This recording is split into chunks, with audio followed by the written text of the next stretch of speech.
El Hospital Santa Cruz despertaba antes que el sol, a las 6 en punto, cuando la lluvia fina aún despintaba los bordes del amanecer sobre la muca y las cafeteras recalentaban el mismo aroma de siempre. Los pasillos tenían la calma de un templo donde cada sonido se amplifica. Los carritos metálicos gemían en intervalos regulares, los monitores exhalaban pulsos verdes, y entre la penumbra del tercer piso avanzaba una mujer con un paso que conocía de memoria cada baldosa gastada. Rosa Silva empujaba su carro de limpieza con la quietud disciplinada de quien llevaba 20 años repitiendo la misma coreografía antes de que el mundo abriera los ojos. En su rostro se dibujaban los surcos de jornadas interminables a líneas profundas alrededor de los ojos, manos curtidas de desinfectante, espalda curvada por el peso constante de cubetas y trapeadores. El uniforme azul, desteñido por cientos de lavados, se ajustaba a una silueta pequeña, pero resistente. El cabello, recogido en un moño práctico, dejaba al descubierto unos ojos castaños donde vivía una lucidez silenciosa, una dignidad imposible de disolver con cloro. A esa hora, el hospital le pertenecía en secreto, respiraba sin prisa, escuchaba el rumor distante de una radio del puesto de enfermería, acomodaba con cuidado los contenedores de residuos como quien endereza el mundo para que nadie tropiece. El ascensor anunció su llegada con un timbre, y poco después, el aire cambió. Un torbellino de voces seguras y pasos decididos atravesó el corredor. Rosa reconoció el timbre de autoridad, ese registro que no pide permiso para abrirse paso. El jefe de cirugía retornaba del turno nocturno, rodeado por su corte de residentes. La costumbre enseñaba a hacerse invisible cuando las jalecas almidonadas ocupaban el espacio, así que Rosa se apartó, pegó el carro a la pared y bajó la mirada. No por servilismo, sino por autoprotección. Había aprendido que la invisibilidad, a veces, evita heridas. Los médicos pasaron como un frente de tormenta. El jefe bromeaba con ligereza cruel sobre maniobras básicas y destinos profesionales devaluados. Las risas se derramaban con obediencia. Solo una residente, de expresión contenida y ojos atentos, no parecía comulgar del todo con aquella celebración. Rosa respiró hondo cuando el grupo siguió de largo y volvió a su tarea. Retiró una mancha cerca de la puerta del cuarto 305 y ordenó con precisión el balde y la mopa, en ese pequeño ritual que le devolvía el control. La quietud se quebró como vidrio. Una voz ronca y autoritaria, proyectada para que todos escucharan, señaló su presencia como una infracción. La acusación cayó sin matices. Sansé le imputaba deambular donde no debía, acercarse a la sala de medicamentos como si su simple proximidad contaminara en el pasillo. Se tensó. De las habitaciones brotaron miradas curiosas. En el puesto de enfermería, un par de cabezas se asomaron con esa mezcla de morbo y cautela con la que se asiste a una escena incómoda. Rosa intentó explicar que estaba limpiando el corredor, que su radio de acción nunca había traspasado esa puerta. Lo hizo con la voz baja de quien sabe que la verdad no siempre basta. La réplica fue un mazazo. Sansé le exigió exhibir su bolso, demostrar su inocencia como si la culpa fuera el punto de partida. El contenido rodó por el suelo con la humillación de las cosas íntimas expuestas sin necesidad en monedas dispersas. Un peine roto, una foto arrugada, pañuelos, una billetera magra. No había rastro de fármacos, solo el inventario modesto de una vida sin lujo. La orden siguiente buscó un botín aún más absurdo en su comida. Rosa, temblando, recorrió el pasillo hasta la pequeña copa y volvió con la marmita de aluminio que conservaba el calor del arroz, el frijol, un huevo cocido y unas hojas cansadas de lechuga. Al abrirla ante la mirada colectiva, no encontró compasión, encontró desprecio. El gesto que vino después atravesó el pasillo como una sentencia. El contenido fue invertido, cayó en la boca abierta de la basura con un golpe hueco que resonó más que cualquier insulto. Rosa sintió que las lágrimas, retenidas por costumbre, por fin se desbordaban. Se llevó las manos a la cara, no para esconderse, sino para sostenerse. La sanción se completó con frialdad administrativa, suspensión inmediata, remisión a recursos humanos, insinuaciones de robo, advertencias de investigación. El coro de murmullos se propagó como una mancha. Nadie se acercó, a nadie intercedió. La residente de mirada limpia dio un paso, se inclinó a ayudar a recoger las monedas y los restos de dignidad del suelo, pero el clima de mando la detuvo. En ese teatro, el guión no permitía disidencias. Rosa empujó el carro hacia el ascensor con la sensación de estar saliendo del cuerpo. Los tobillos pesaban, el pecho ardía. Entonces, desde el umbral del cuarto 302, una voz vieja, quebrada por el tiempo, rompió el sortilegio de su anonimato. Un paciente mayor se había incorporado con esfuerzo y clavó en ella unos ojos sorprendidos. En su boca apareció un nombre sepultado por décadas, un nombre que no resonaba en aquellos pasillos desde otra vida. La sorpresa se expandió por el corredor como un perfume imposible de ignorar. El jefe de cirugía, irritado por la interrupción, preguntó quién era ese fantasma nombrado con certeza. Rosa intentó negar con la prudencia de quien ha sobrevivido ocultándose.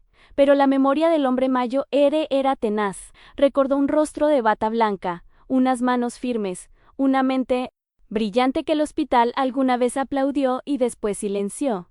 Aseguró que guardaba pruebas. Prometió que el pasado, paciente como una cuenta por saldar, había esperado el momento justo. El silencio que siguió tenía la densidad de un secreto revelado. Los ojos se movieron de Rosa al paciente, y del paciente al jefe, que masculló incredulidad disfrazada de burla. La residente, en cambio, no apartó la mirada de la mujer humillada. Percibió en ella un temblor distinto al de la vergüenza, una chispa contenida que no pertenecía a una trabajadora torpe ni a una ladrona improvisada, sino a alguien que cargaba una historia demasiado pesada para sostenerla sola. Las puertas del ascensor se cerraron con un soplido metálico y el pasillo volvió a su circulación habitual, pero nada era igual. En el sótano, donde los ecos se vuelven más largos y el olor a cloro todo lo cubre, Rosa buscó refugio en el baño de personal. Se encerró en un cubículo como quien ingresa en un confesionario y dejó que el llanto, por fin, hiciera su trabajo de limpieza. Cada lágrima era una estación de su propio viacrucis, el desprecio público, la comida en la basura, el dedo acusador, la soledad de quien no tiene defensa. Bajo ese torbellino apareció, nítida y cortante, la pregunta que llevaba 30 años esquivando: ¿en cuánto tiempo más podía vivir escondiendo su verdad? El teléfono vibró con insistencia, como si el presente reclamara su porción de realidad. La voz de su hijo llegó preocupada y cálida, preguntando por una audiencia, por un juez, por cosas del mundo que ella había dejado de habitar. Respondió con medias palabras y silencios, protegiéndolo de un pasado que jamás se atrevió a contar. Al colgar, se miró en el espejo del lavabo. Se encontró con la mujer de uniforme azul y ojos hondos que todos veían, y detrás, con un destello que le devolvía otro reflejo, el de la profesional, que un día apretó los labios como quien firma un pacto con sí misma y salió. El pasillo del sótano la recibió con esa luz amarilla que todo lo hace parecer más viejo. Antes de emprender la marcha hacia recursos humanos, una presencia la esperaba en la puerta en la residente de mirada limpia. No traía el gesto condescendiente de quien ofrece caridad, traía la gravedad de las decisiones. Se presentó con serenidad, dijo que necesitaba hablar, que había buscado archivos polvorientos, que algo en los registros de aquel hospital no coincidía, que la supuesta desaparición de un frasco de morfina no encajaba con los patrones de prescripción y que la sombra que pendía sobre ella se parecía demasiado a una sombra antigua. En su voz no había espectáculo, solo convicción. Rosa sintió que el corazón, acostumbrado a resistir, cambiaba de ritmo. Escuchó el nombre del paciente del 302 como contraseña para una puerta que llevaba años clausurada. Escuchó la palabra documentos como una luz en mitad del pasillo. Escuchó, por primera vez en mucho tiempo, la posibilidad de no estar sola frente a ese ofrecimiento. El miedo desplegó todos sus argumentos. Recordó cómo la verdad había sido triturada 3 décadas atrás, cómo las jerarquías blindan a los poderosos,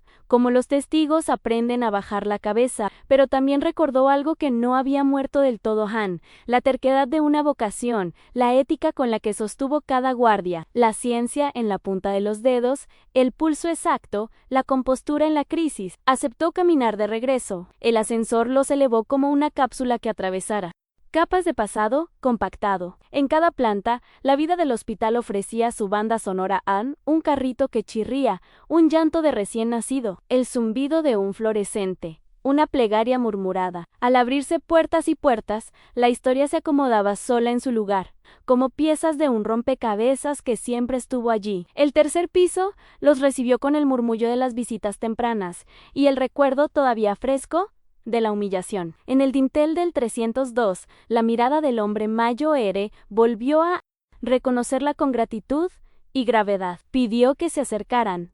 Ann dijo que era hora. Anunció que la verdad no se había perdido, solo había esperado. Dentro de la habitación, el aire olía a desinfectante y a flores cansadas en un vaso de plástico. El paciente, sostenido por almohadas, respiraba con dificultad, pero sus ojos ardían como brasas antiguas. Contó con pausas la historia que ella no había podido pronunciar durante años. Habló de quirófanos fríos y decisiones temblorosas, de manos que no deberían haber cortado y de informes corregidos con tinta ajena, de amenazas veladas y de la impunidad que protege apellidos. Habló de su propia cobardía, de su arrepentimiento y finalmente de un sobreguardado como quien guarda un testamento moral.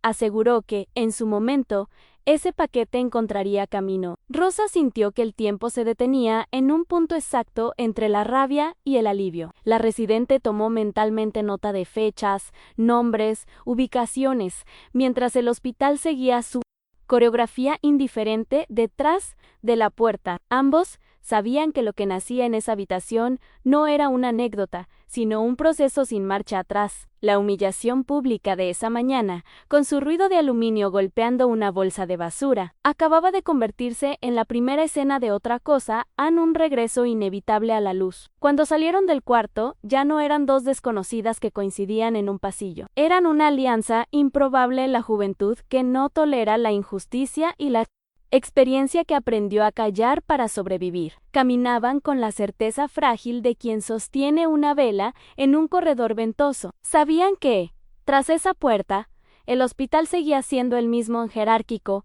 orgulloso de sus títulos, eficiente en su rutina, pero también sabían que, bajo ese cascarón, algo había empezado a moverse. Antes de que el ascensor descendiera, un detalle sembró inquietud. A la distancia, el jefe de cirugía conversaba con dos guardias. Su mirada, afilada por la sospecha, se detuvo en ellas como si intuyera un hilo que no debería tensarse. El gesto no fue un grito, fue una promesa muda de obstáculos. La residente sostuvo el retorno de esa mirada con calma profesional. Rosa entendió el mensaje.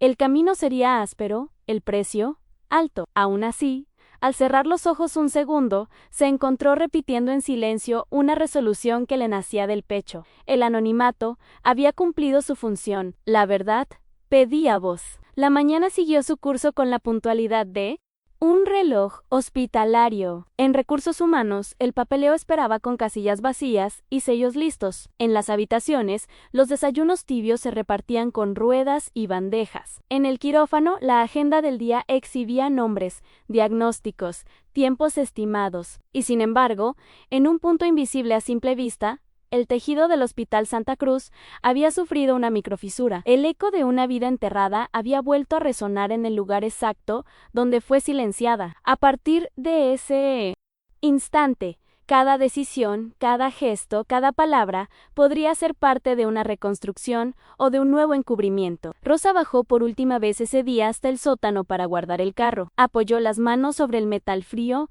respiró hondo y dejó que el olor a cloro le despejara la cabeza. Durante años había creído que el oficio de limpiar consistía en borrar huellas. Ese amanecer entendió otra cosa a veces. Limpiar es revelar. Sacó el teléfono, escribió un mensaje corto a su hijo. Convocó una conversación que venía postergando desde hacía 3 décadas. Al enviar, sintió el pequeño temblor de lo irrevocable. No era júbilo, era un temblor serio, como el de quien se acerca a una mesa de operaciones, sabiendo que no hay margen para el pulso inseguro. Arriba, las puertas del ascensor se abrieron otra vez. El jefe de cirugía, al verla, afiló el gesto. La guerra, aunque nadie la nombrara, ya había comenzado. El cielo de ese, o Paulo amaneció encapotado, con ese tono gris que parece mezclar El humo del tráfico con la neblina del arrepentimiento, desde el ventanal de su pequeño apartamento en Villa Prudente, Rosa observaba cómo el día se levantaba pesado, como si el mundo se resistiera a despertar. En la mesa de la cocina, junto a la taza de café tibio, descansaban los documentos que la residente le había pedido que revisara. Cada hoja parecía un fragmento arrancado de un tiempo que había jurado enterrar. Durante más de 30 años, Rosa había llevado una vida silenciosa, desde que fue expulsada del quirófano y obligada a renunciar a su título. Su mundo se redujo a pasillos, trapeadores y turnos de madrugada. Nadie sabía que, antes de llamarse Rosa Silva, había sido doctora Rosalía de Almeida. Una de las cirujanas más prometedoras del Hospital Santa Cruz, había ingresado joven, con una pasión desbordante por salvar vidas y un respeto casi religioso por la ciencia. Pero en aquel lugar, donde el talento femenino se consideraba una amenaza, su brillantez se volvió un peligro en él. Recuerdo de esa noche, maldita, aún tenía filo, una cirugía de urgencia, un paciente influyente, una decisión clínica que contradecía la orden del jefe. Rosalía había insistido, el protocolo exigía intervenir de inmediato, pero el jefe, temeroso de las consecuencias y cegado por el ego, había retrasado la operación. El paciente murió en la mesa, la culpa cayó sobre ella, y el informe fue manipulado con precisión quirúrgica. Los testigos fueron presionados, las evidencias alteradas. Rosalía, destrozada y sola, comprendió que no tenía cómo luchar contra un sistema que se protegía a sí mismo, y desapareció. Se convirtió en Rosa Silva, empleada de limpieza, una sombra útil dentro del mismo edificio, donde un día había soñado con hacer historia. Esa mañana, mientras el vapor del café empañaba el cristal de la ventana, el sonido de una notificación interrumpió sus pensamientos. Era un mensaje de Marina, la residente que se había convertido en su inesperada aliada. Necesito verte, hoy es urgente. El corazón de Rosa se aceleró. No sabía si era miedo o esperanza. Tomó su abrigo, guardó los documentos en una bolsa discreta y salió bajo la llovizna persistente. Cada paso hacia el hospital era una mezcla de pasado y presente en la calle, donde compraba su almuerzo, la farmacia donde buscaba descuentos, el guardia que la saludaba sin saber quién era realmente. Nadie imaginaba que aquella mujer con zapatos gastados y manos agrietadas había sido alguna vez el orgullo de una generación. Médica al llegar, Marina le esperaba en la cafetería del personal, un rincón escondido donde el olor a café viejo intentaba tapar el cansancio de los turnos nocturnos. En la mesa, junto a su cuaderno de notas, la joven tenía algo envuelto en una carpeta manila. La miró con la seriedad de quien sabe que está a punto de cruzar una línea peligrosa. Encontré los registros del caso Costa de 1992, dijo en voz baja. Los firmó el doctor Salazar, pero la letra del reporte intraoperatorio no es suya. Es idéntica a la suya.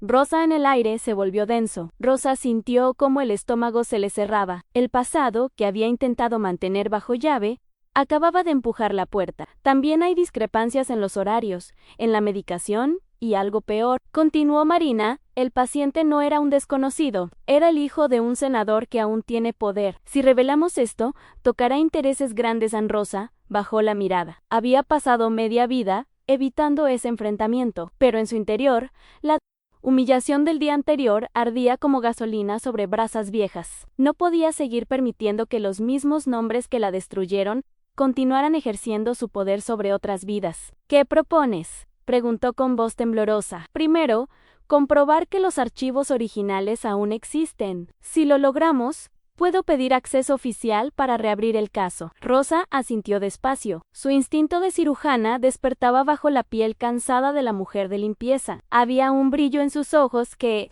no era de miedo, sino de determinación. Esa tarde, mientras el hospital vibraba con su rutina de guardias y visitas, ambas se infiltraron en el archivo histórico.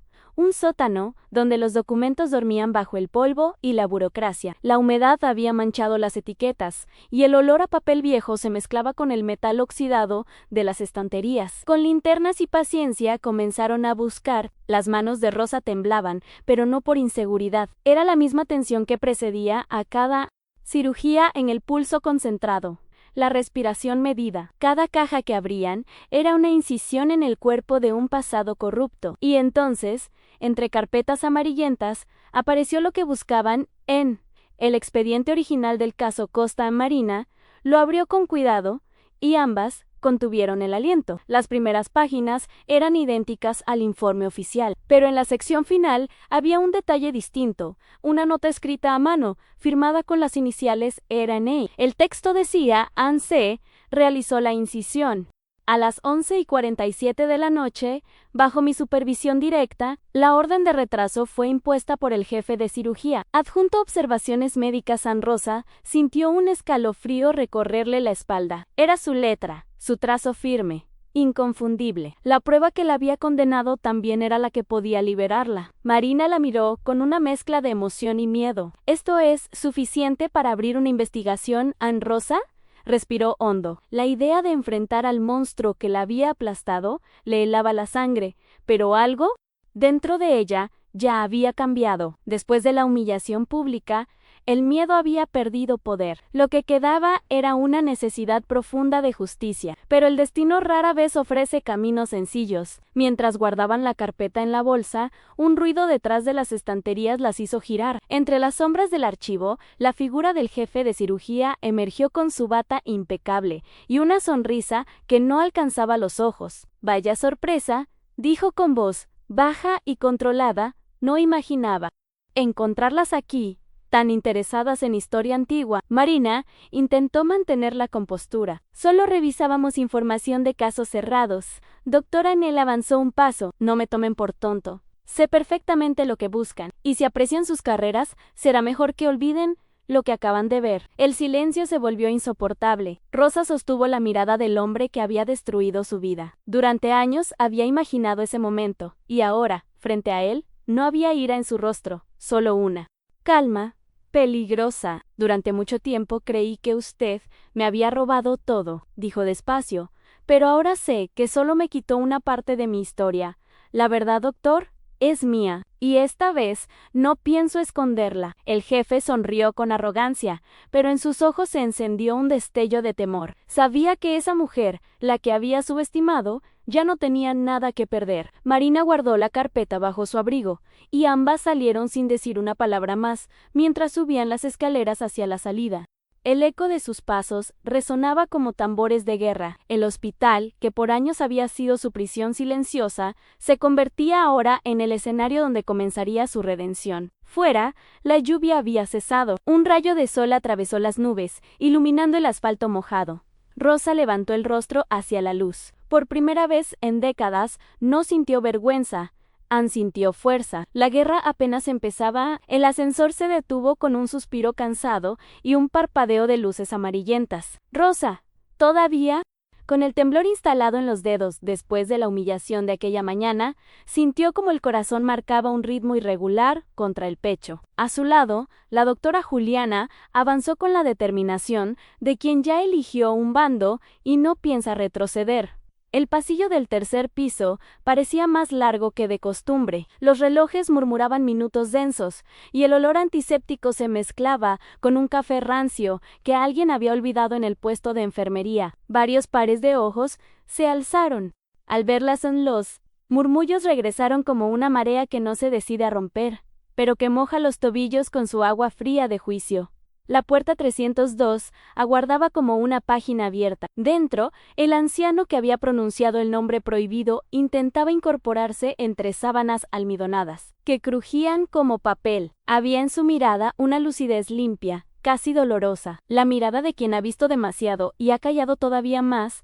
Ann Rosa sostuvo el aire antes de cruzar el umbral. 30 años. 30 años. Comprimidos en un segundo, pueden quebrar a cualquiera. Ella, sin embargo, entró. Lo que siguió no fue un diálogo, sino un desahogo. El enfermero jubilado reconstruyó con un hilo de voz la topografía del pasado, los pasillos de aquel mismo bloque quirúrgico cuando aún olían a éter, el brillo arrogante del apellido que gobernaba el hospital, las manos temblorosas de un jefe que había dejado de ser un clínico para convertirse en un peligro. Describió la torpeza envuelta en soberbia, el corte en el sitio equivocado, la presión arterial desplomándose como un telón, el pánico escondido tras órdenes gritadas con falso aplomo. Reconstruyó la maniobra final, la decisión calculada de culpar a la joven cirujana que tenía la espalda erguida y la carrera entera por delante. Recordó también su propio miedo, viejo y pegajoso, el miedo por el pan de sus hijos y por el techo de su casa. Admitió haber callado cuando más importaba, pero no sin dejar un rastro. Cuando señaló el pequeño mueble junto a la cama, el tiempo pareció condensarse. En la gaveta inferior dormía un sobrepardo, abotagado por papeles que respiraban humedad y décadas. Encima, con tinta azul desvaída, un título sencillo en verdad, 1994. La doctora Juliana lo tomó como quien levanta una reliquia. Sus manos firmes del quirófano traicionaron un leve temblor. Dentro aparecieron copias de hojas quirúrgicas con tachaduras que no encajaban, formularios con firmas clonadas por una mano apresurada, fotografías veladas de un médico desplomado en un vestuario, la piel sudorosa, la mirada perdida, una aguja inerte como un delator sin voz. Y, como un cuchillo envuelto en terciopelo, la transcripción de una cinta de cassette en palabras borrosas entre ruido blanco que, aún truncas, dibujaban un plan para fabricar una culpable. Rosa no tocó nada al principio. Observó el arsenal de papel como quien mira su propio nombre, tallado en una lápida. Dentro de ella, algo quiso salir corriendo por el pasillo y esconderse para siempre en otra cosa, más vieja, más honda, más obstinada, le apretó los hombros para que se quedara. No había respiro posible. La verdad, cuando decide levantarse, empuja las puertas con la fuerza de un vendaval silencioso. La médica joven fue la primera en reaccionar, con un método que no dejaba espacios vacíos. Ordenó los folios, fotografió páginas con su teléfono, enumeró piezas, pidió una carpeta prestada y la llenó de copias. En su mente, las rutas ya estaban trazadas en consejo directivo, CRM, asesorías jurídicas, resguardos digitales, varias direcciones a la vez para impedir que un solo golpe aplastara todas las pruebas. Rosa, a un paso de distancia, intentaba que el aire entrara sin desgarrar. Era consciente de que cada hoja rescatada suponía el precio de otra vida entera, reabierta la suya Anne, la de su hijo, la de un apellido que había elegido esconderse para sobrevivir. Fue entonces cuando apareció una certeza áspera en Carlos. No podía enterarse por terceros. La idea le perforó la piel con él. Filo de lo inevitable. El hijo que se volvió abogado para cuidar de desconocidos merecía la versión completa, aunque esa versión cargara 30 años de omisiones. La decisión fue pequeña y enorme. A la vez en esa misma noche habría una mesa, 2 tazas de café y la historia contada de principio a fin, sin adornos ni sombras. Antes de salir del cuarto 302, el enfermero jubilado pidió, con la dignidad quemada pero intacta, que no se repitiera el error de los 90 angües, el silencio por miedo a su solicitud no fue un ruego, sino una sentencia moral. Rosa inclinó la cabeza. No prometió con palabras. La promesa se le instaló en los huesos, como se instalan las decisiones que ya no se deshacen. El pasillo la recibió con el rumor inquieto de mediodía. Una auxiliar fingió revisar una planilla para poder observar mejor. Un residente se detuvo a mitad de paso y movió apenas los labios, como si quisiera preguntar y no se atreviera. La doctora Juliana no miró hacia los costados. Eligió el camino más corto hacia el ascensor, una línea recta que rompía murmullos. Dentro de la cabina, Rosa dejó que la espalda rozara la pared metálica y por fin soltó todo el aire. El espejo devolvió la imagen de una mujer que ya no podía ocultarse. En el subsuelo, las baldosas húmedas del baño reflejaron un rostro cansado. Allí, detrás de una puerta estrecha, llegó el llanto que se había negado en la escena de la lexera y en el cuarto del anciano. No era un llanto escandaloso, era un desagüe lento, una fuga, por donde se iba la vergüenza acumulada, la rabia fermentada, la soledad calcificada de 2 décadas. Cuando el teléfono vibró en el bolsillo del uniforme, la pantalla anunció el nombre que menos quería ver y más necesitaba escuchar. Su hijo, la voz joven, atravesó el auricular con una mezcla de prisa y ternura que siempre la desarmaba. Él preguntó si estaba bien. Ella dijo que no era nada, que solo había sido un día pesado. Anel insistió. Ella pospuso, colgó con el pulso a trompicones. La noche. Por no tenía un encuentro inaplazable. El camino al área de recursos humanos quedó postergado por otra presencia inesperada. La residente de cirugía salió a su encuentro junto a los ascensores, con el cabello recogido con prisa y el ceño de quien ató cabos demasiados en muy poco tiempo. Sus palabras no fueron acusaciones, ni consuelos. Fueron un mapa de hechos, el expediente de 1994 con puntos sueltos, la cadena de firmas que no correspondía, la morfina registrada en prescripciones con destino impropio. La reiteración de patrones que olían a pasado, en la mirada de la joven no había morbo, sino un respeto atento. Rosa sintió, por primera vez en años, que alguien la veía sin filtros. La decisión de volver al 302 cerró cualquier ruta de escape. El anciano los recibió con el cansancio dibujado en las ojeras, y una serenidad que solo aparece cuando la conciencia se ha vaciado del secreto. Lo que relató entonces dejó de ser crónica y se volvió confesión a la tentativa de denunciar en su momento la puerta del director que se cerró con un sobre lleno de billetes sobre la mesa, la amenaza velada que viajó a la cocina de su casa y a la cuna del hijo por nacer, el miedo que muerde y no suelta, y luego la reparación íntima de quien no pudo gritar y decidió guardar cada documento fotocopiado a escondidas. Cada fotografía tomada con el pulso acelerado, cada cinta grabada con el cassette escondido bajo una bata, todo eso guardado en un armario que olía a alcanfor y culpa. La doctora Juliana escuchó, sin interrumpir. Rosa dejó que la marea le pasara por encima. Aferrarse a la vergüenza ya no tenía sentido. Aferrarse a la verdad empezaba a parecer una posibilidad. La carpeta cerrada con elástico traslucía su peso, y las decisiones empezaron a alinearse con la precisión de un instrumental quirúrgico sobre una mesa de acero. La residente propuso copias en cascada, envíos cruzados, resguardos múltiples. El anciano asintió con la gravedad de quien entrega un legado. Rosa bajó la vista a sus manos, en las notó ásperas, con el mapa de grietas que deja la lejía. Pensó en otras manos, las de su juventud, seguras bajo la luz fría del quirófano. Notó que todavía las recordaba, que no las había perdido del todo. Tal vez por eso aceptó la urgencia. Tal vez por eso, al salir del cuarto, sintió el vértigo exacto con el que se inicia una rebelión personal. La tarde arrastró los pies hacia un crepúsculo cansado. La muca abrió sus puertas con bocinas de bases y ropa colgada en balcones bajos anel. Apartamento de 2 ambientes se llenó con el vapor de un café que se negaba a enfriar. La mesa, como altar modesto, esperó las palabras que habían sido aplazadas durante media vida. Cuando el hijo cruzó la puerta con el traje desajustado y la mirada responsable de quien carga expedientes, el reloj del microondas marcaba las 8 en punto. La historia salió por fin, no como una defensa, no como una autopsia del pasado, sino como la verdad completa que por primera vez se dejaba ver. El hijo, al principio, se sostuvo de los marcos mentales que conoce un abogado en fechas, nombres, documentos, pruebas. Luego, cuando los datos se ordenaron solos, llegó lo humano, el dolor por el silencio, el desconcierto por la omisión, la furia dirigida hacia los culpables correctos. En la mesa quedaron 2 tazas frías y una alianza nueva, no matrimonial sino de propósito. La mañana siguiente amaneció con una prisa impropia. En el vestíbulo del hospital se cruzaban camillas y rumores. La carpeta de copias viajó a manos que sabían qué hacer con ella. En la cafetería del subsuelo, el abogado empezó a leer con ojos técnicos y respiración contenida. Casi no habló.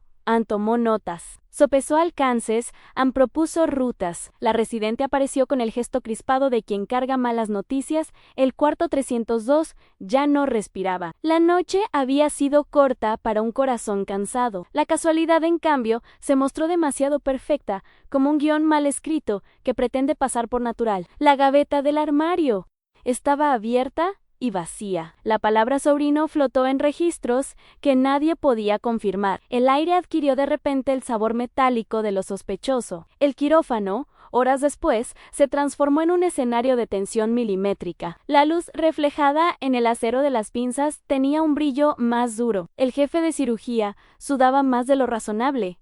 Las pupilas contraían y dilataban ritmos que el mascarilla no lograba disimular. La residente mantuvo la calma, como se mantiene la mano firme sobre una arteria frágil. Aprendió a leer el lenguaje silencioso de los errores ajenos y a corregir la trayectoria sin que el paciente pagara el precio. Cuando el bisturí se alejó de la mesa con un portazo, la paradoja se volvió trampa.